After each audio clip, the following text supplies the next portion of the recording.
Hey guys, so what we're gonna do is in this particular video, we are going to discuss about the comps of live sync. So there have been a lot of demand about how we're gonna deploy it. There has been a lot of confusion around this topic that how we are going to deploy the comps of live sync. So about the theoretical discussion, we have already discussed theoretically about the CV failover. You can refer to one of my video for which which I have uploaded on my channel with the name CV failover. Go through that particular video first before coming to this particular video and seeing how to deploy it practically. Because in this video we are I'm gonna imagine that you have already I'm gonna assume it you have already uh, seen that video, the older one for the CV failover, and in this video will be in the continuation to that particular video. So first go back to that particular CV failover video, go through it, understand the concept from there, and then we're gonna deploy it over here. So since you have already gone through that particular CV failover video, so what I'm gonna do is we are going to deploy this uh, CV failover now in the service spec 19, that is V11 service spec now 19. Now the CV failover has been termed as a Commserve live sync. Now they have renamed this particular feature as a Commserve live sync. So what we're going to do is we are going to implement whatever we have discussed under the CV failover video that I have uploaded earlier on. So we already know about this particular diagram. We know everything like what exactly it means. So what we are going to do is first I'm going to explain you all this instance 1, instance 2, and instance 1 on the standby Commserve, and instance 2 on the instance 2 on the standby Commserve as well. So what I'm going to do is if I talk about the primary Commserve, which is I'm talking about this one. So in the lab, the FQDN for this particular server is commserve.cv.lab. Okay, and I have created a floating Commserve host name. Okay, it's just a Commserve, like it's an entry that you're going to create in the DNS. I have created a this particular DNS entry with the name cvflow.cv.lab. Okay, now I have a primary Commserve which has the FQDN as commserve.cv.lab. I have a standby Commserve or the DR Commserve, which I have the host name as drcv.cv.lab. So what we have to do is, as discussed, first we are going to install the Commserve on this particular server. So when you're installing the Commserve on the primary server, so instance 1 will be created. So for instance 1, when you're deploying, you have to remember this thing that you have to give the client name as CV float. This is coming from the floating Commserve name that I have taken. So Commserve floating name is cvfloat.cv.lab. So from there, I have just picked up the CV float. So in the client name, you have to put CV float. In the host name, you have to put the actual FQDN of this primary Commserve. Now, in the same way, coming to the DR Commserve, in the DR Commserve, when you are installing the Commserve package, the instance 1, when the instance 1 is getting deployed, so while deploying the client name, you have to remember this thing that whatever the client name that you have given in the primary, the same client name you have to provide on the DR Commserve. So the client name which I have taken over there, of course, was the CV float. So that is the reason why I'm going to put this client name as CV float, and the host name will be the actual FQDN of this particular server. Okay, now before we discuss about the instance 2, so in before that I just want to show you my DNS entry. So how DNS what I have done for the DNS entry for the Commserve, like for the primary server, I have like the FQDN of the primary Commserve is commserve.cv.lab. The IP of this one is 10.0.0.11. Okay, so what you have to, and for the DR Commserve, it's DR, like its FQDN is drcv.cv.lab, and the IP of this particular standby Commserve is 10.0.0.20. Now what you have to remember is the CV float name that you are creating, its host file, like its a DNS entry will be created in your DNS server. So let's suppose the DNS, the FQDN that I'm using for the floating name is cvfloat.cv.lab, and the IP that it is pointing to, it should be the IP of your primary Commserve, that is your commserve.cv.lab. Okay, this is what you have to keep in mind. Okay, so one is your DNS entry, and the second thing that you have to keep in mind is that for the client, for the instance 1 on both the Commserve, the client name should be same, and that name should be actually your Commserve float name or the DNS entry that you have actually created, which physically does not exist, but yeah, we have created this one, and it's actually pointing to the IP of my primary Commserve. Now, once you have done all these settings, then what we are going to do is, as we have already know that on this primary console we are going to install the instance 2, and this instance 2 will have the SQL IDA and the CVfailover. Okay, when you're installing the instance 2 on the primary ComServe, it will ask you the client name. So what client name you have to put? You have to, I'm going to put the client name as ComServe underscore 2, where the ComServe represent the actual name of this server and underscore 2 represent it's a second instance. In the host name, I'm going to put the actual FQDN of this particular server, that is commserve.cv.lab. Okay. Now, since instance 2 is going to act as a client, it is going to ask me the ComServe name, like what is a ComServe to which this particular instance should report. So in that one, you are going to put the name as CVfloat. Okay. For this instance 2, you have to put the ComServe name as CVfloat. Now, since you are putting CVfloat, now because of the DNS entry, this instance 2 will be reported as the client under the ComServe console of the instance 1 of your primary ComServe. Okay, this is one thing. Now, coming to the instance 2 installation of your DR ComServe. So on the instance 2, you can see when I'm going to install the instance 2 on the standby ComServe, I'm going to again select the SQL ID and the CVfailover. Okay, now the SQL IDA and CVfailover, when you're installing under this instance 2, it will ask you the client name. You have to put the client name as drcv underscore 2 just to represent it's a second instance on the DR ComServe. And after that, it is going to ask you the host name. In the host name, you have to put actual FQDN of this particular server, that is dr cv.cv.lab. And in the ComServe name for the instance 2, instance 2 is also acting as a client, right? It is going to act as a client since I've selected SQL IDA. So you have to mention the ComServe name. So when it's going to ask you for the ComServe name, what you have to do is in the ComServe name, you have to put the spelling as CVfloat again. Now, CVfloat, you have put the ComServe name as CVfloat. Now this CVfloat will be taken to the DNS server, and this DNS, because of this entry, this request will be resolved to the instance 1 of your production ComServe because of this entry. Okay, now this instance 2, due to this, will be registered as a client under the console of your primary ComServe. So under the primary console, if you will log in, you will see 3 clients coming up. One itself, that is with the name CVfloat, second with the name ComServe underscore 2, and the third one with the name drcv underscore 2. Okay, so this is what the setting that you have to make sure that you like you have to do it when you are going to deploy it. Okay, now let me take you practically to my lab. Okay, so on this particular lab, what we have is I have one AD server, and I have primary ComServe, and then I have the DR ComServe as well. Okay, okay, so I have the DR ComServe as well. So what we're gonna do is, so I was installing the ComServe package on these particular server. So this is an instance 1 that we are creating. So we will log into the server first. Okay, and let me log into the DR ComServe as well.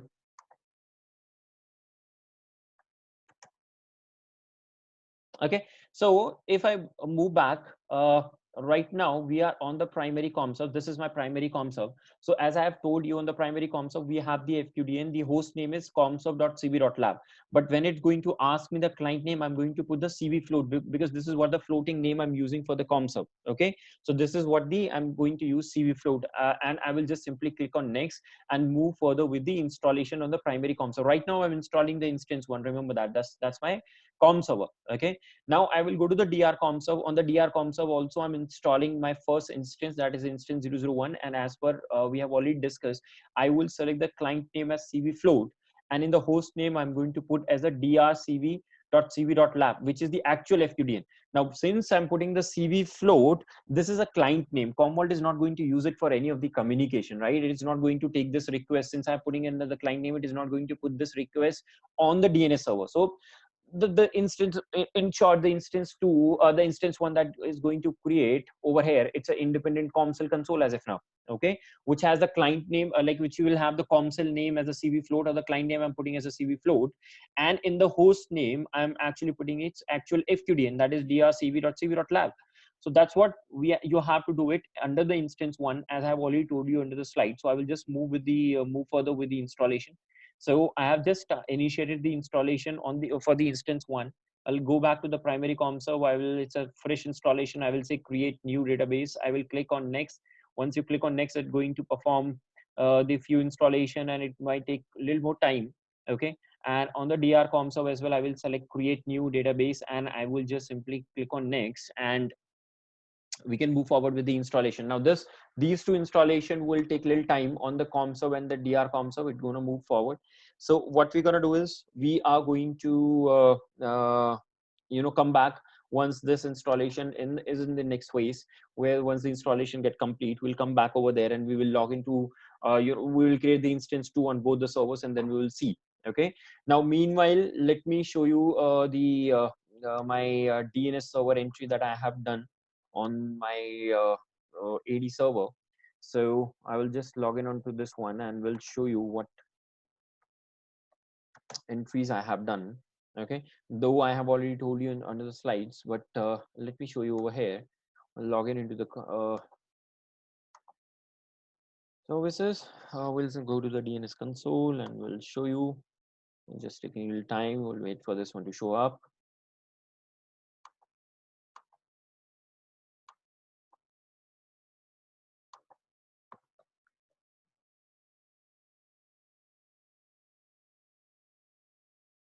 Here we go. It's coming up. So go to tools. This is my DNS server. Okay. So on this particular DNS server, we'll see what entries we have done. We'll go to the tools. Just a little slow, running slow. Let's see.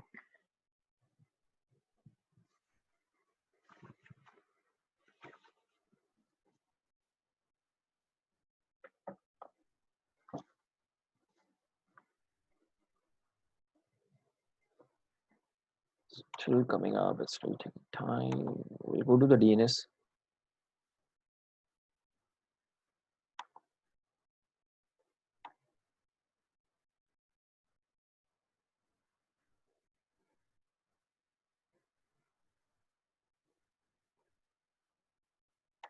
Again, telling you guys, do not get confused with the name that I have for this VM. It's my AD server, which has Exchange also deployed. But yeah, it's my AD server. We'll just wait for this one, for that DNS part to show up, and then probably I will show you the console for the DNS entry that I have done. Just wait for this one.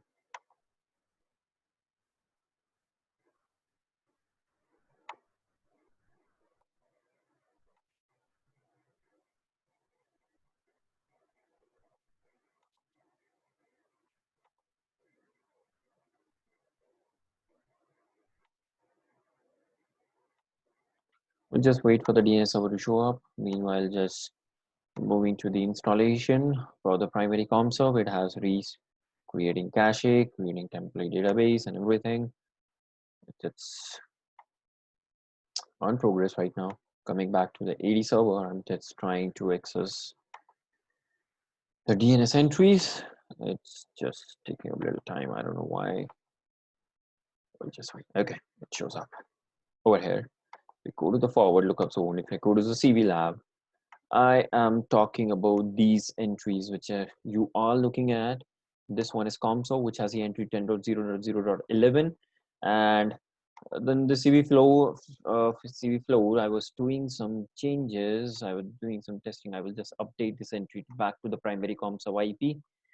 Okay, so we apply it. Now you can see that if I go to the forward lookup CV lab, you can see the Commserve had the IP of 10.0.0.11. CV float is also pointing to the same IP, and then my DR Commserve, that is DRCV, is have pointing to this IP, that is 10.0.0.20. Okay, so these are the three entries that I have. So what we're gonna do is we'll come back once this installation get complete. The primary DR Commserve instance one has been created, and we'll install the instance 2 on both the servers. So we'll just wait for this one. So yeah, we'll see.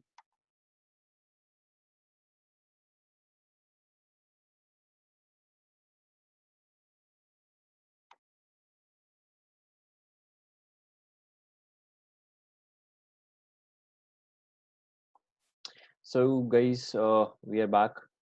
So you can, as you can see, for the primary com, so we have for the instance one installation, we have reached to almost last step, where it is going to ask me my email address and the password, and that username, email address, whatever I uses over here, that same email address or the username will be used to log into my Commvault console. Okay, so let me put my email ID over here. So I'm gonna put my email ID, and then I will put the password that I want to use to log in to these console, and just simply click on next and finish. This is my primary instance one on the primary that has been created. I will go to the DR and I will repeat the same step on this one as well. Put the password over here. So guys, on both the primary and the DR Commserve, I have created instance one on both the servers. Okay. Now, what we're gonna do is, as per our discussion, if I look at this particular diagram, so what I have to do is I have to create the instance two on this particular server, where I have to put the client name commserve_2, and on the host name I will put the commserve.cv.lab, and the CS, when it asks me for the commserve name, I'm going to put CVfloat. And same step I'm going to repeat for the instance two. I'm going to put the client name at drcv_2, host name drcv.cv.lab, and for the commserve name I'm going to put cv float. Okay, so we'll just move back to the primary CommServe first. So on this server, I have my setup lying over here. So I will go to this one, right click and say run as an administrator. Guys, remember one thing, that if you're not, like, when you want to create the second instance on the server, so there are a few registry keys that you need to put in your on your com server or the server where you're creating the second instance. So what you have to do is, you can go to the Commvault documentation. Even I can put the link, how to enable the multi-instancing on any other server. Once you enable the multi-instancing, then you can create the second instance. So first you have to enable the multi-instancing, as I've already told you in the old other video. On this one, I have already enabled the multi-instancing, so I will just simply start the installation. And once I start the installation, you will click on next. Once you click on next, I will say I agree and click on next. Once you click on next, I will say install packages on this computer and click on next. Now this is a screen, guys. See, if you have not enabled the multi instances, you will not be getting this option to select create new instance. Right now I have only one instance that has already been created, instance 001. So if you do not have the multi instancing enabled, so in that case what you have to do is, you have to first, like, you will not get this window. First you have to enable the multi instancing. Once you enable the multi-instancing, then if you will run the setup, then you will get this window. So I will select create new instance because I want to create second instance. So I will click on next. Once you click on next, you can go to the database, because I need to install the SQL IDE from this server. So SQL server I will select, and from the server you can select something coming up with the name this Commserve Failover. Okay, so you will select these two packages which are required to install on the second instance. We'll just click on next. Once you click on next, now it is asking you the installation path where the second instance should be installed. So you can select the path, whatever path you want. I want to keep it on the C drive itself. I will click on next. Now you can see the selected packages and the required packages are automatically installed or included with it. I'll just simply click on next, and I will start with the installation. And same step I'm going to repeat on the DRCOM. So remember that, guys. Right now I have not put the client name and all those things because it's going to ask me in the coming up windows. Just to save the time, I'm running the installation simultaneously on both the servers. So on this server as well, I'm going to run the installation. I have the package lying on this server. So I will say right click on this. I have already enabled multi-instancing to be noted on this server as well. So I will run the installation, the second instance installation on the DRCOM server. Remember that I'm on the DRCOM server right now. So I will select DRCOM server over here. I'll just wait for the setup to show up. Once this setup comes up, then probably uh, start with the options. So we'll just wait for that setup to show up. Okay, here we go. So I will just simply click on next. I say I agree, click on next. I say install packages on this computer, click on next. Once you click on next, now again it is asking you the same thing. I will say create new instance. I'm on the DR1. Okay, again repeating, you have to make sure you enable multi-instancing on this server, and then only you will get this option of creating a new instance. So I will say create new instance and click on next. Once you click on next, uh, I will go to the database, select SQL Server ID agent, and from the server, I will select Commvault. Okay, once you have done the selection, you will click on next. Once you click on next, again, it will show you, it will ask you for the location. I will keep the same location, whatever show me by default. It will show me what package I've selected, what are the required packages. We'll click on next. Once you click on next, then the further installation for the second instance will start. Okay, and now you can see for the primary one, the installation is already going on. For the DR1 also, we have started the installation, and now we'll wait for the window where it is going to ask me to enter the client name, host name, and the Commserve name. Okay, so we'll just wait. Okay, now meanwhile, see, this installation is going on. I want to show you right now on the primary Commserve. Okay, I will log into the primary Commserve.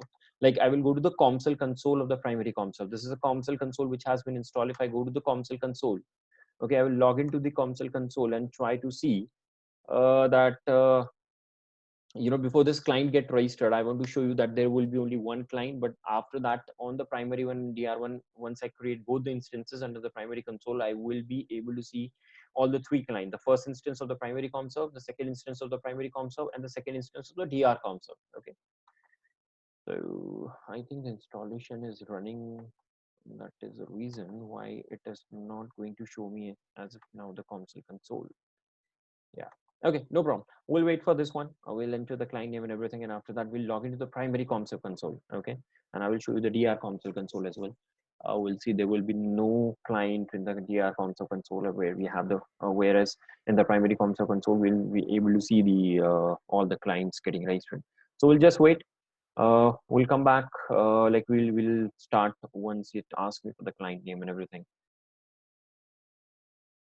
So guys, I was able to open this Commsol console on the primary Commserve. Okay, so on the primary Commserve under the client computer, see, you can right now you can see it's only one client, that is CVfloat that itself, the instance one of this primary Commserve. Okay, so this installation is going on. So I have showed you like we have only one client over here. On the DR Commserve as well, you will log in, you will see only one client, that is the instance one of the DR Commserve itself in the same way. But once we complete the installation on both the servers, right, this installation which is going on, the second instance which I am doing, so I'll put the setting according to the that we have discussed on the slide. Okay, and after that we'll log into the Commvault console and we'll see that how many clients we will able to see. So we'll just wait for the this installation to get complete, where it will be asking us the client name and everything. We'll resume from there.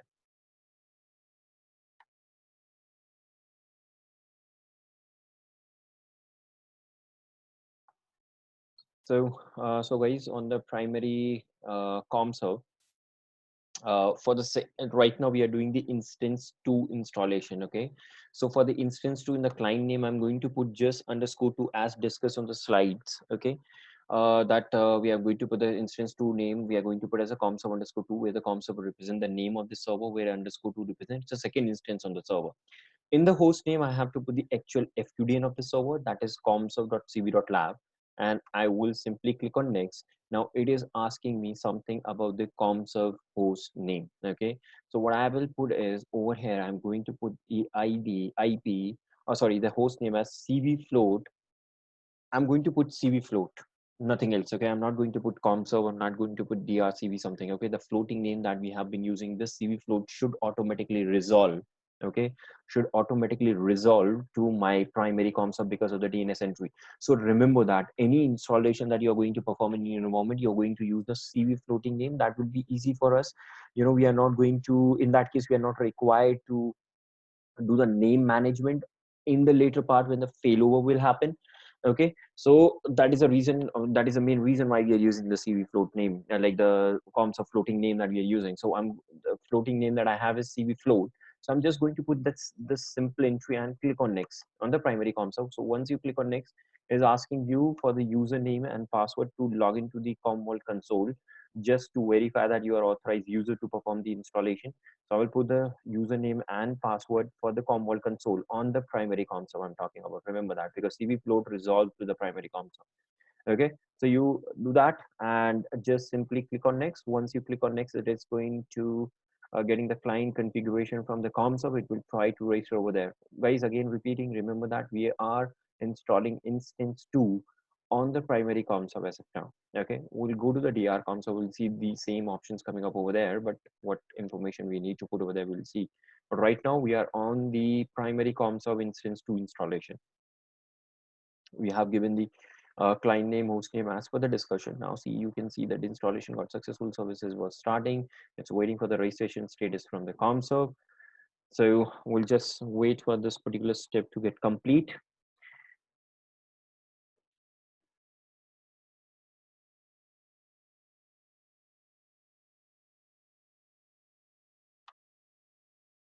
Now you can see the installation got completed successfully on the primary console. I will simply click on finish. Okay.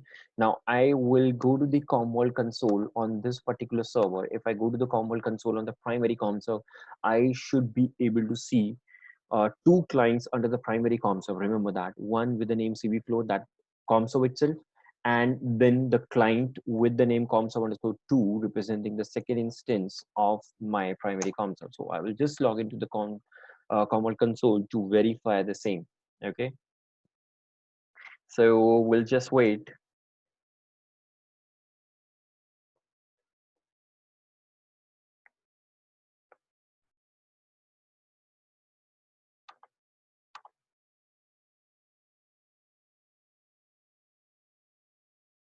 So if I explain client computer, you can see ComServe underscore 2 has shown up over there. This is my ComServe itself, this primary ComServe, and this ComServe underscore 2 is a second instance on this server itself. Okay.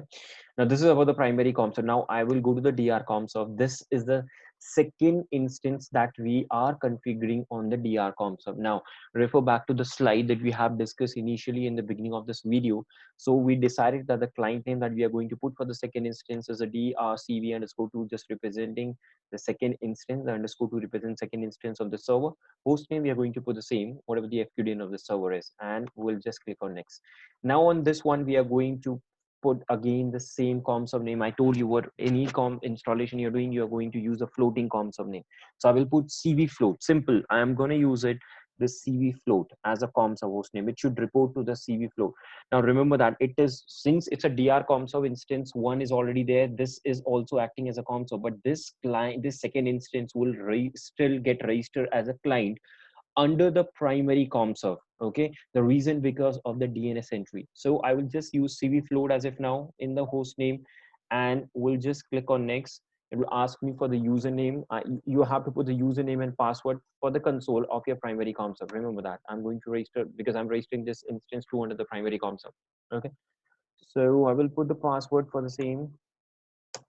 You click on next.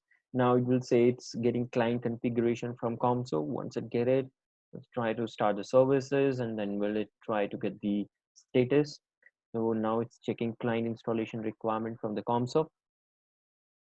Okay, adding application to the firewall exclusion list. Okay, whatever, installing update, starting services, and after that it will move to the next point, that is waiting on the registration status from the console. Okay, so once it does it, so it should able to like you should the installation will be completed, and you should able to see 3 clients in the primary console after that. So guys, the second instance has been installed successfully on the second instance of my DR console. I will click on finish. I will go to my primary console now. Under the client, I will just try to refresh and see, it should show me the 3 clients coming up. Now guys, you can see it's my primary console instance 1. It is the second instance on the primary console, and this is a second instance on the DR console. Okay, this is how the installation need to be done. Now this is there. If I go to the DR console, okay, and if I will be having a console on this one as well, right? So if I go to the console over here in the DR console, I should able to see only one client, that it's itself. the instance one itself will be shown over here inside the console, nothing else. Okay, and remember that right now we have not set up this CV sync. Okay, live sync we have not set up. Remember that once you set up the live sync, you will not be able to log into this console. Right now I'm able to log in, but after the setup of your CV, your Commserve live sync, okay, after that you will not be able to log into the console of your DR Commserve. Remember that, because it's going to work as a passive. All the services will be in the stop state. Remember that. Okay, so I will just log in to verify you, just to show you that, what are the clients that I can see on the DR Commserve console. Remember that right now I am on the instance one of DR Commserve, and I'm logging to the console of it because it's instance one is acting as a Commserve, right, of the DR Commserve. So I'm just logging to that one just to show you that, what are the client I'm seeing. I should able to see only one client, that is itself. Okay, the Commserve itself should be seen inside the console. That's it, nothing else we should able to see under the DR Commserve. So you can see, if I go to the client computer, you can see only this client itself is coming up. Okay, so this is what you need to make sure. This is how the setup need to be done. I'm on the primary Commserve now. Remember that. Do not get confused, guys. Always remember that. Or the selection over there when you're looking at the screen, remember that where on which particular Commserve I am. Okay, so this is the way that installation need to be done. What I'm going to do is, the next few steps that I'm going to perform is I'm going to add a media agent to it. I'm going to configure the library on that particular media agent, and I will create a few of the storage policies. Okay, that I will do it. Okay, and we'll start after that. Once I create the libraries, media agent, and storage policies on it, then we will start configuring the CVfailover. Okay, because for the CVfailover sync, it's nothing. It's a backup and restore process, right? If you have heard my video from the last time, the last video that I have uploaded for the CVfailover, it's actually a backup and restoration process, right? So we require that for that one, we require storage policy and all those things. Okay, so what we're gonna do is, guys, we'll start back once we have the client, we have the one media agent and library and the storage policy configured. So after that, we'll start setting up the CVfailover. Okay, so yeah, but remember one thing: when you are adding any client now, okay, or any Commserve, any media agent or client, anything you're installing, while installation it will ask you the Commserve name. You have to put the floating Commserve name, that is CV float. In this case, in my case, it's CV float. If you're using something else as a floating Commserve name, you have to use that floating name for every client registration, for any installation that you are going to do on the client. Okay, the Commserve name you have to give a CV float. Every client should be pointing or should be reporting to the Commserve with the name of your floating name. Like that floating name, you have to put it in short. Okay, remember that. So using this concept, I'm going to configure one media agent, one library, and then storage policy and all that. Okay.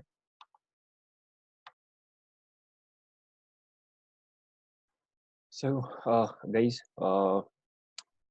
what I have done is now that I have added, one media agent with the name media agent. Okay, and I have added under the storage resources on this media agent, I have added one library with the name DL1, and you can see under the media agent, I can see this media agent and this library is attached to this one. And even I have created one policy, that is like one storage policy I have created with the name sp-test1, that I'm going to use for the sync. Okay, now I have all the prerequisite in place, everything. I have a media agent as well, where through which I will be taking up the backup of the which is required for the live sync. And then I have a one library where the backups will be written for the live sync, and all of the other prerequisite we have already completed. Okay, now what we're gonna do is we are going to enable the live sync. So how to enable the Commserve live sync? So if you have all these settings already done, what you want to do is you are going to control panel. Okay, now if you will go to the control panel, in the control panel there is an option coming up with the name Commserve live sync. If you will click on the Commserve live sync, okay, so you can see the options coming up on the top one. There is something, it's asking you the enable Commserve live sync. You select this option. If you select this option, you can see all the grayed out option will be enabled for you. In the enable Commserve live sync, you can see you can select which one you want to make the active one and which one you want to make as a passive one. So you can already see it has already picked up Commserve underscore 2, which is a second instance of the primary Commserve is the active, and the dr Commserve second instance is acting as a passive one. Okay. Now what you're going to do is, you're in the live sync storage policy on the bottom, you're going to use select the storage policy that you want to use for the this Commserve live sync backups. Okay, so I have selected a storage, like I have already created a storage policy with the name sp-test1. I will use that particular one. Now once you have done, after that there is something called connectivity. Okay, this is something more related to, like in case of failover, if there is something firewall or some route need to be updated, in that case you're going to select use network gateway if you have some gateway in between to connect your primary to a dr Commserve and everything, right? If there is any firewall restriction which is there between the two sides, then you will prefer to use this option. Otherwise you can say use existing configuration, whatever the way I'm communicating, communicate this one. So I will prefer this one, use existing configuration. I'm assuming you have already done the required configuration which is required, to make the communication to happen between the primary and the dr Commserve. Okay, that is one thing. Then you have something called synchronization schedule, at what interval your primary Commserve will get sync with the dr Commserve. That interval you are going to define in minutes over here. Right now I'm going to keep it every 15 minutes, for example. After that you can add even the alert, like whenever this Commserve dr backup get failed, you want to receive an alert, or when it get initiate, or when it get complete, whatever you want. Like you can set up the alert for this one. Okay, now on the bottom side, there is something called advanced that is coming up. In the advanced, you can see monitoring interval is a 5 minute. For example, I have already explained you in the under the CV failover that there are the few clients that we can configure for the monitoring, which are going to check whether the Commserve is up and not. I mean, if it's not up, then you're going to trigger the failover. That kind of situation. So you can see the monitoring interval will be every 5 minutes that they will try to reach out to the primary Commserve. If it's not reachable for the 5 minutes, they will trigger the failover. Okay, you can change this one according to your requirement. Okay. Then after that, in the client group, you can select the clients which you want to use for it actually. Okay, that is for the test failover. Like if you don't want to do the actual failover, you want to do the test failover. In that one you can select the few clients, like a group, and in that particular group you have already added a client. So for those client, it will show you a test failover, whether if you're in the production environment, if you do you don't want to do it actually right now. Okay, but you want to check that failover, whether it's going to work or not. So in that one, you can use few client on which the Commserve name and settings and everything will be updated for that one. Okay, so you can select that one over here. As of now, I'm not selecting anything. I'm going to do the actual failover, not the test failover. So I will just simply cancel. In the lower side, you can see what all database will get failed. So these are the primary one that we required: CV Cloud, Commserve, DM2, and the workflow engine. You can add the other one as well, but that's more than enough for me as of now. Okay. Now, that's it. This is the only thing that you need to put. Like you need to enable the Commserve license, select the storage policy, okay, and just click on OK.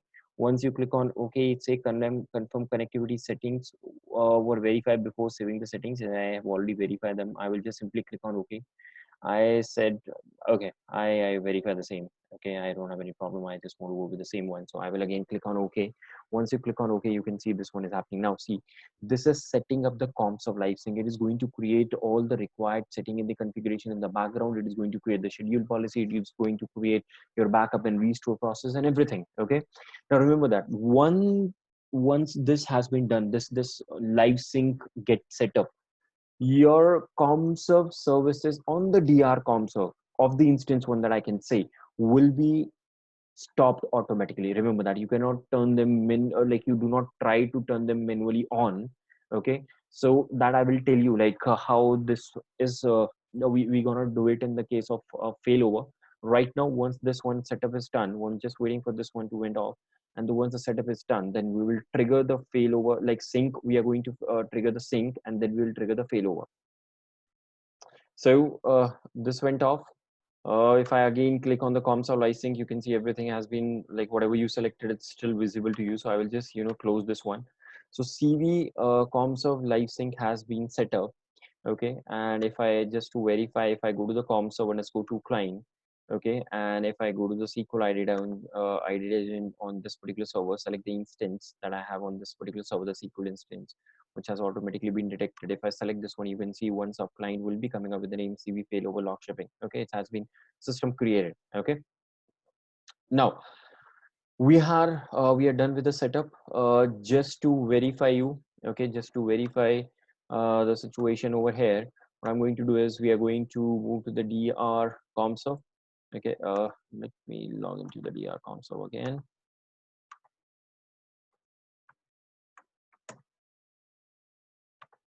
Okay, so if I come to this one and go to the process manager of the primary like for the instance one of the DR Commserve, okay, if I go over there and if I go to the services, okay, it's still running. It should not be ideally. Okay, I'll just wait for them to one. Might be when the sync will start, it will do it. Okay, so we'll verify that one again later on. Okay, so what we're gonna do is right now we are going to initiate the sync. Okay, so what you can do is the best way I will say is like I will right click on this ComServe name on the top. I'm right now on the primary ComServe, remember that. So I will go to the view and I will go to the schedule. Okay, once you go to the schedule, you will see one schedule getting created automatically for the CV failover. You can see over there live sync schedule for the failover node. Okay, you will right click on this one and I will say run immediately. So you run it immediately and go to the job controller. Remember that again, I'm on the primary console. So I will go to the job controller and will just wait for that particular live sync job to get triggered, and then see how and then monitor this sync. We'll just wait for this particular job to show up over here. Hopefully I check the right options. Yeah. Okay, we'll wait.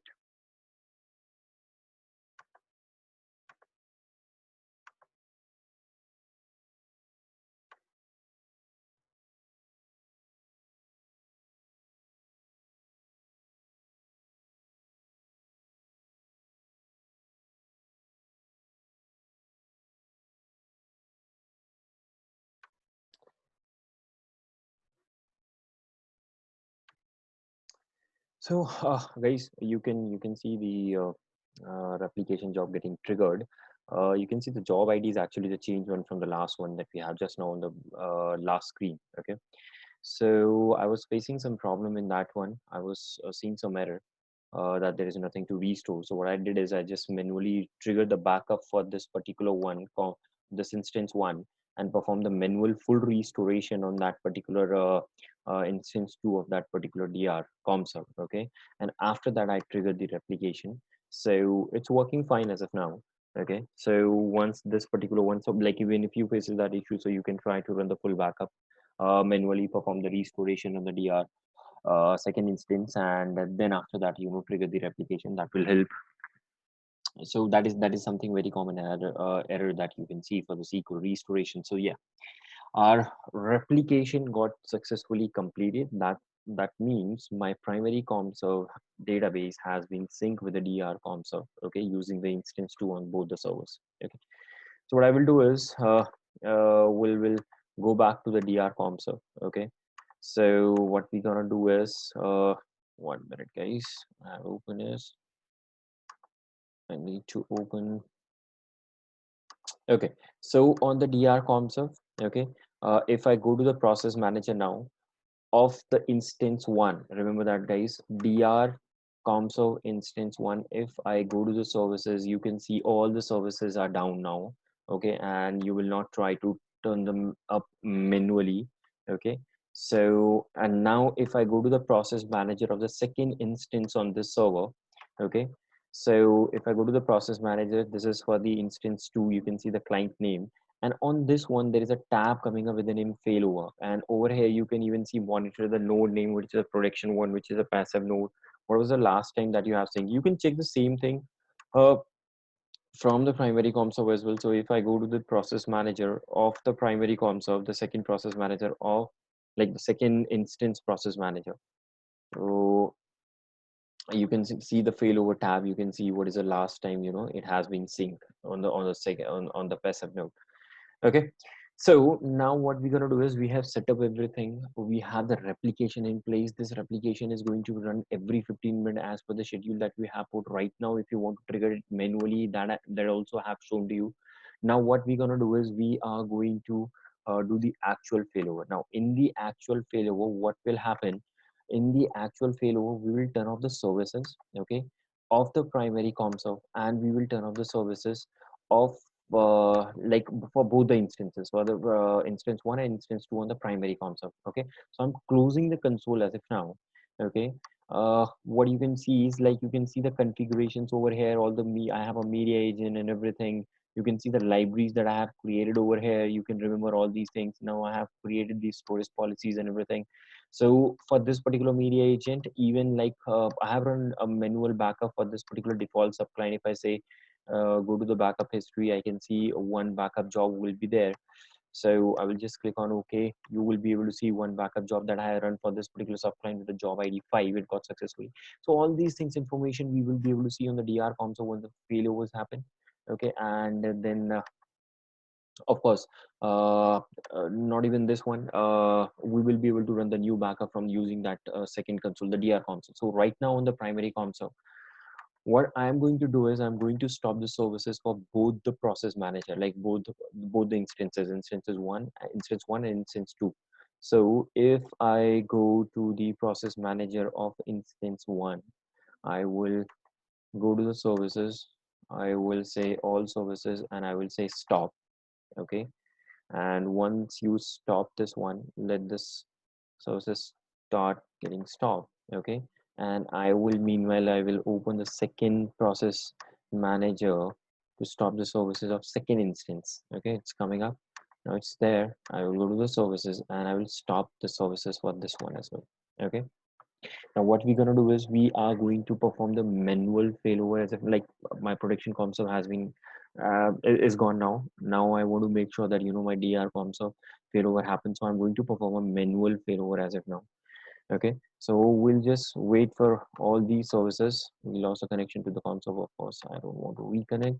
So I can see both the process manager and I can see the services status as of now. We'll wait for these services to come down. The instance 2 services down on the primary one. We'll close this tab, so, and we'll wait for all the services to come down on the DR console as well. Okay, let me just try to do it manually just to go fast. Okay, now all the services on the primary console is also down. Okay, the web console and everything. Okay, so this is down, guys. What we're gonna do is, okay, we'll just wait for this one. Okay, anyhow, this with this primary console will not be reachable from there, so I will go to the DR console. Right now I am on the process manager of the second instance. Remember that this failover assistant option, you are not going to get it on the primary like the process manager of the primary instance of the instance one. It is of the instance two process manager that you are getting this failover assistant. Okay, so it's there now. It is asking you the failover type. It's whether it's a production maintenance or the test failover that you want to check. For me, it's a proper production one that we are doing. Okay, so we'll do, like, if we want to do the like all the failover, actual failover in the environment, how it will look like. So what I will do is I will simply click on initiate failover. So it will ask me to confirm my action. So I will confirm it and click on OK. Once you click on OK, now you can see production failover to the DR CV_2 is in progress. We'll just monitor the logs for a few minutes. Okay, we'll see that what all options are coming up, what all things will be coming up over here, what all things it checks. So all those things we are going to keep it in mind, and we'll see how it goes.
So, guys, you can see now, like it was trying to reach to the production node when you say, do the failover.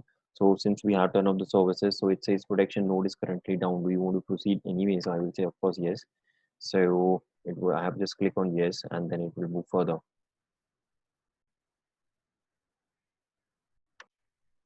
So guys, you can see like I have just clicked on view details, and you can see what all operations it's performing and what all operation it has already completed. Okay, so you can see updating firewall setting done, comparing the database binaries version, binary, disabling read-only COM mode if enabled, doing name change if required, enabling all the activities. So all that part has been done over there.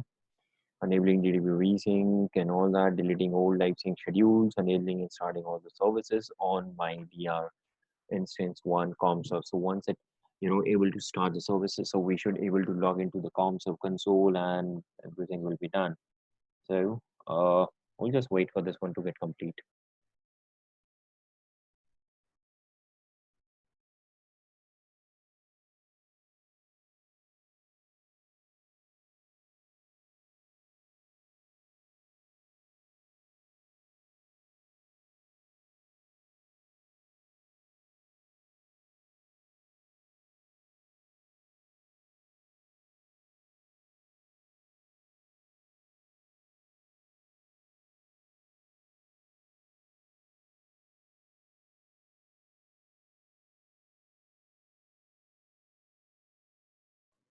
So guys, you can see like we got a message production failover done successfully, and you can see all the events which which it has performed in the background, like enabling and starting all services, updating the licensing schedule, update the lecture node information, enable auto start, so the services run post script and everything. So you will just simply click on OK. As soon as you click on OK, now you can see the production node is drcv_2 and the passive node is console_2.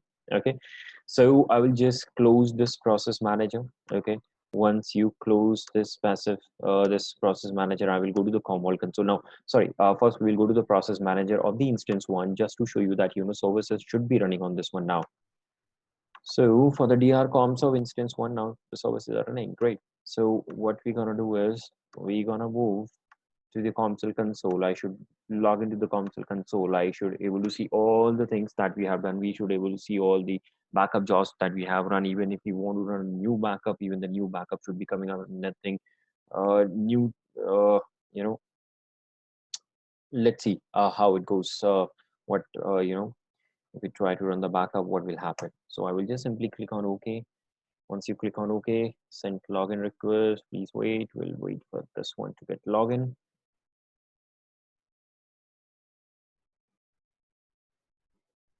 It's logged in, initializing the UI. We'll wait for the UI to show up. Here we go. We have the console. Okay, these were the jobs I think that we were running up earlier on over there, but that's okay. If I go to the client computer, I can see all the clients over there. Now, if I go to the media agent, we know that we have run the backup for this particular one sub client. Okay, so I will go to the default backup set. I will go to that particular sub client. I will right click on this one and say backup history. Once you click on backup history, you will click on OK.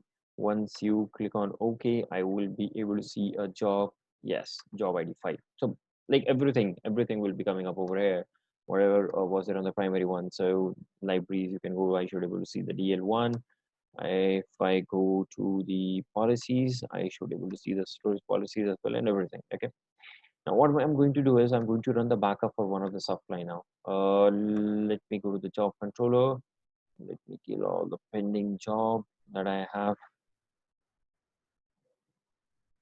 Okay, I will kill these jobs as of now. Okay. So what I will do is on this particular server on this media agent, I have a subclient with the name default. I will say right click and say backup. Once you click on backup, well, let's suppose I want to run. Okay, what we're gonna do is I'm just going to modify the content first. I'm just going to reduce the size. I'm just packing up the larger data. So I'll just simply go to the content and I can delete few other things. Let me remove this one. That's it. So I will click on OK. That's it. Right click and say backup, run the backup of the subclient. We'll say I want to run a full backup. We'll click on OK. We'll go to the job controller and let's see if the job is running or not. So this is a job. Okay, no, not this one. This one. This is a job that showed up. Okay, and let's see whether we are able to run this one or not.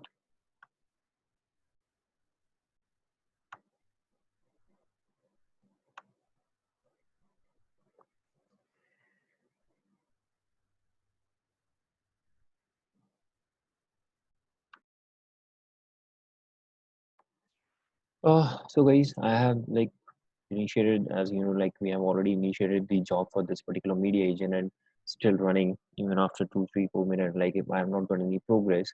So what I did is I just tried to check the readiness on this media agent. Okay, and the readiness result for this media agent is, it says that media agent is not ready. Okay, it says communication failure between the media agent and the COMServe. That I was pretty much expecting. Okay, and the reason being is, if I right click on this media agent, okay, go to the properties, okay, and if I check to which particular COMServe it's reporting to the COMServe with the name CVfloat. And guys, if you remember, in my DNS server, the CVfloat, it's still pointing to the older IP, right? So what I have to do is I have to go to my AD server and I need to update this particular record. Okay. So what we're gonna do is we are now we are moving to our DR console. Okay. So